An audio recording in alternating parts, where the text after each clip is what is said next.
y'all, it's your girl Tynisha Renee here. We're back with another video. I know I went MIA for a little bit. I've been living my best life here in Atlanta, but we back, we here, we live, we in action. And today's video was gonna be fun. I'm actually really excited because I asked my followers on Instagram and also some of my friends on Facebook to ask me questions anonymously, and they did, and y'all was showing out. So when things are anonymous, y'all get real bold. I'm excited to answer these questions. Some of them are a little like, I'm scared to answer them, but I'm gonna always keep it real no matter what. So let's get into it. Subscribe now.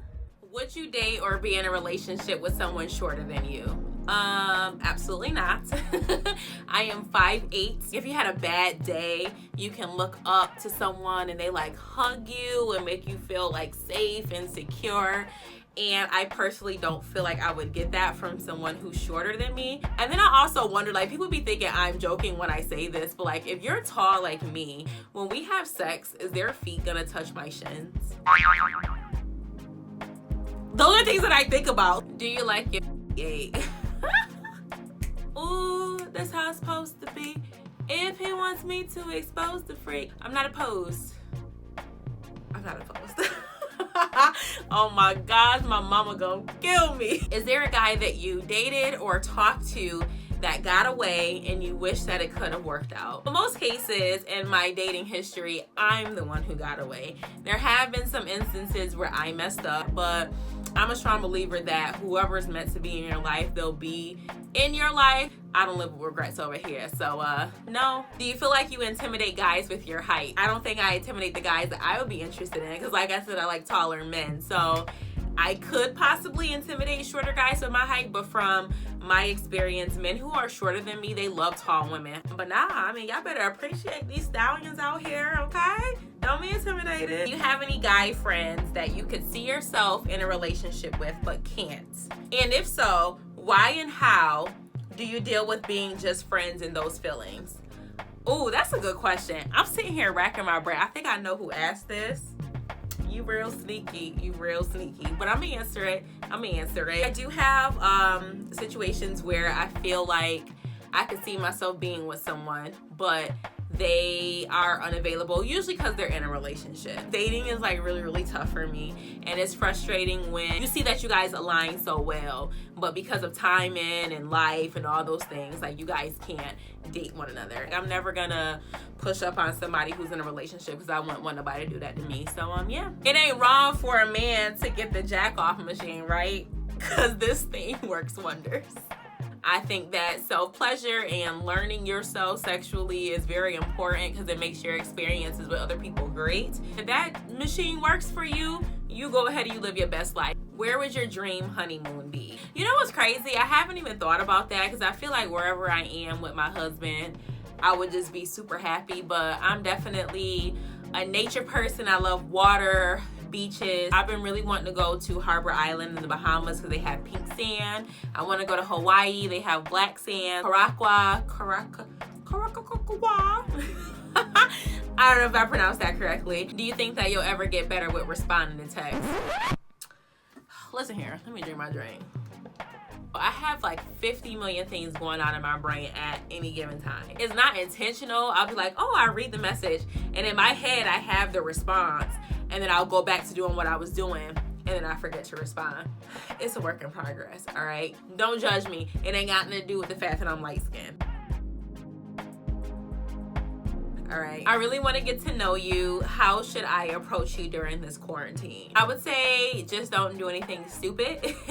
I like to talk. I love getting to know people. Just be chill, just be relaxed, and we can have a cool conversation, and that's really it. What is the most common misconception about love that you know?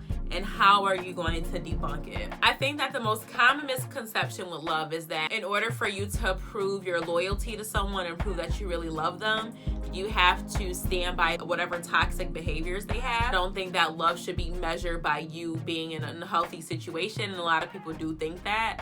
How am I gonna debunk it? By not dealing with that. According to you, why do people love or fall in love? Lots of questions about love and relationships. Okay. I think that people love in general because it's in our DNA. Why do people fall in love? I don't think anyone falls in love intentionally. You know, it's just something that just happens. You're taking away a lot of the selfishness that you would usually have because you're considering this other person. So I think people fall in love on accident, but when they do and it's the right situation, it's beautiful and it's worth it. Oh my God. Can y'all tell I'm a hopeless romantic? I'm sitting here listening to myself like, ugh, really mushy. Would you date someone if they were in a failing relationship? My question would be, if your relationship is failing, one, why are you still in it? So are you still seeing potential in that situation? Guys would say, oh, I'm in this relationship, it's unhealthy, I'm trying to break up with her, etc., etc.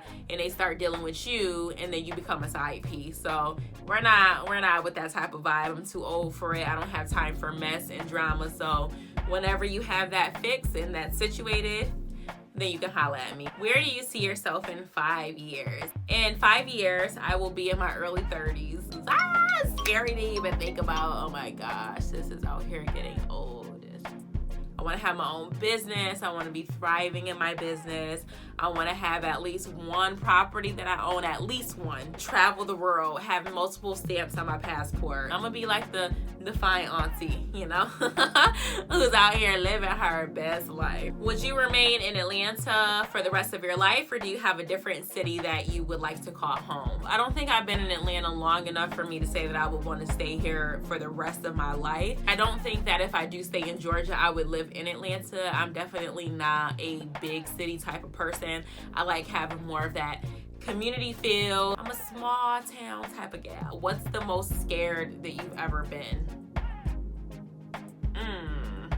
I don't know. I think it would have to be when I moved to Atlanta. Lots of anxiety. I didn't know what the future held for me. I was quitting my job. I was leaving my apartment. I was leaving my friends, my family. Every piece of normalcy that I had, I was leaving it.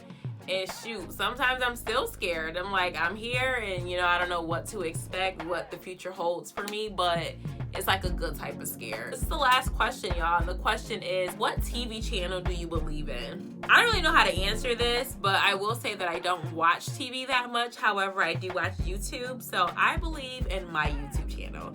I am manifesting that my channel will blow up and people are going to be super interactive and it's going to be great and it's going to be like an internet talk show.